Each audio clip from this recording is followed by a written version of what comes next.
Welcome back to AI on Us and CTO News Thursday, your go-to podcast with Marian and I for understanding AI regulation and its impact on businesses. Today, we're tackling the contrast in AI regulation in between the US and Europe. Recently, the US took a bold deregulatory step with a Supreme Court decision overturning key AI safety guidelines, signaling a push for rapid innovation.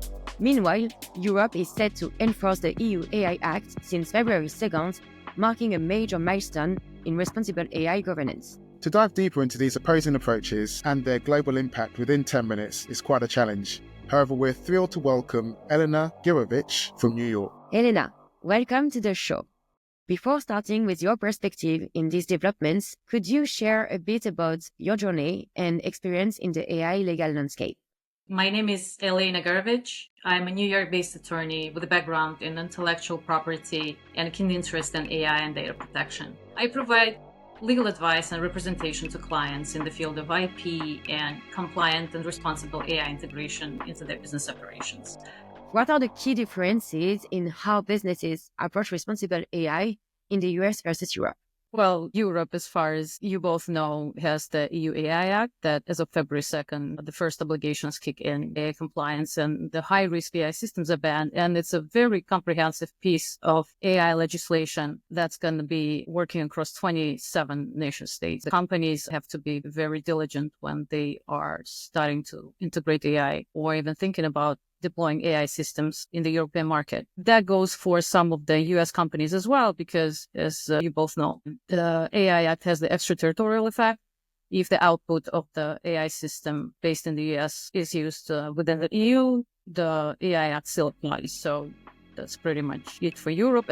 Again, it overlaps with a lot of different pieces of regulation, so we have to be careful about it as well. GDPR, all the fun stuff.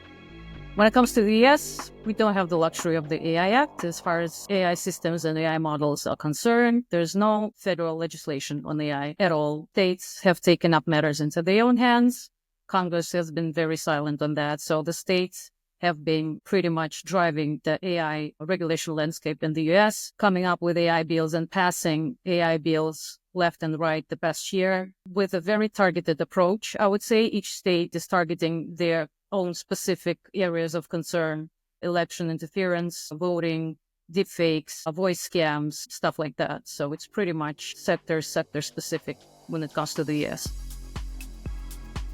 How do you think, as a global product leader, I can approach the implementation of a business strategy when I work across markets that have an opposite approach to innovation and regulation? It's going to be very tricky for companies who want to deploy AI systems globally, because on the one hand, we have the EU with its AI Act, a very comprehensive piece of AI legislation, where you have to comply with a series of very, very tricky rules and the different tiers of risks for AI systems. And I'm not going to get into that too much. Plus, we don't have to forget about overlapping regulations like GDPR and the DMA and the DSA. So again, the companies will have to walk a very fine line trying to balance this. In the US, we are officially going back to deregulation when it comes to AI, and the federal government has been very explicit that they're trying to focus on AI innovation, AI investments. So when it comes to the US-based companies, if they want to operate in the US, self-regulation would be sufficient if they even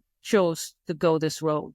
Going to be very cost effective if we're talking about big companies. And a lot of the companies that are smaller, I would say, would prefer to not even deploy their AI systems in the EU, which already has been the case with a few companies lately that just simply refuse to roll out their new product because of the safety concerns when it comes to the EU.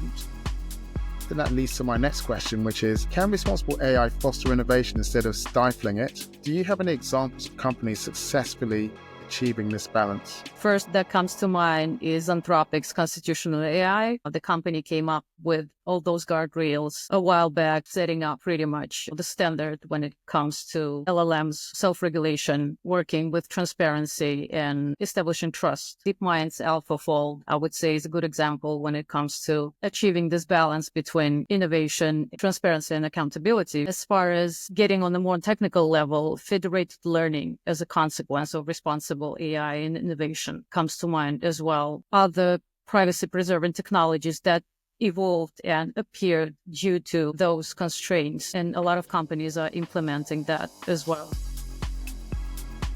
But don't you think it's going to be harder for businesses to try to save their plans later instead of trying to plan ahead right now and trying to build AI architectures and models that are aligned with the markets and their regulation? Absolutely agree. Obviously, the common sense for any company who wants to be in this game for a long run would be to start integrating safe AI practices, responsible AI practices from the very beginning versus just integrating them when the infrastructure is already there, retroactively trying to change something and going back. That said, a lot of companies are still having the FOMO, and unfortunately, companies are in a rush to deploy things, to break things, and then think about the consequences later. The companies will have to walk a very fine line trying to balance this. So that's just the fact. And unfortunately, I don't think it's going to change anytime soon, at least in the US, given the current AI regulation climate or the absence of it.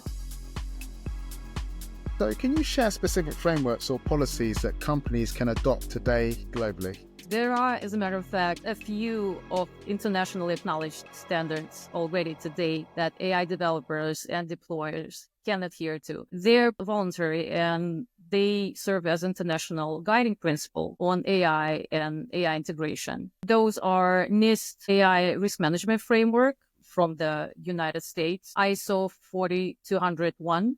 That's the AI management system standard from the EU. That's a very comprehensive document. It's a very short one, but I would recommend businesses and companies to take a look at that as well. Hiroshima AI process, the G7 countries agreed on that in 2023.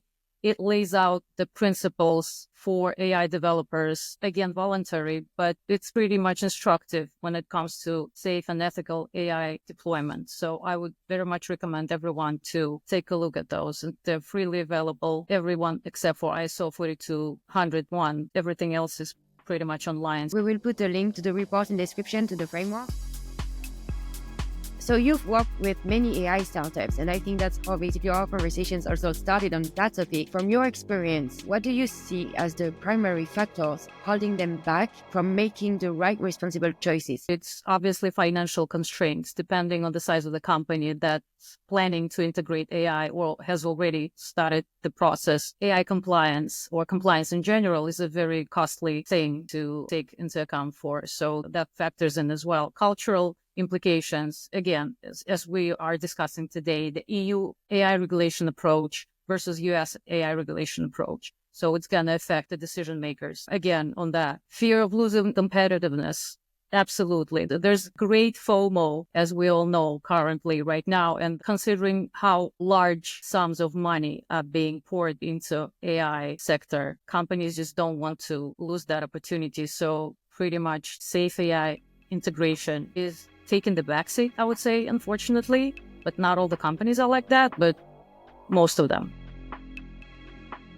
It would be great to learn from you what actions businesses could take that would be immediate and effective in today's climate, as an example. The list can be comprehensive depending on the company size, but just boiling it down to the basics would be, first of all, transparency, how transparent the company is if they are, in fact, using AI and implementing that technology into their business operations. AI governance, implementing that at the get-go. When you are building the infrastructure, it has to be literally in all areas of that company. Onboarding the staff and onboarding the stakeholders is one of the most important things when it comes to companies today, because if not everyone understands this technology, if not everyone knows how it works, they won't be able to read the red flags or, report that something is wrong or notice potential risks. AI literacy has been thrown around a lot lately, but I would emphasize that as well. AI literacy can mean different things for different companies and different areas within those companies. So it has to be tailored to that particular area or group of people working on that company. For attorneys, it's going to be one set of AI literacy programs, right? For technical staff or IT staff, it's going to be a totally different thing. Those professionals tend to look at AI risks and risk mitigation in totally different ways. Thanks for listening to IONS CTO News Thursday. Remember to subscribe for more insights into AI regulation and governance. Let's shape a future where AI works for everybody responsibly.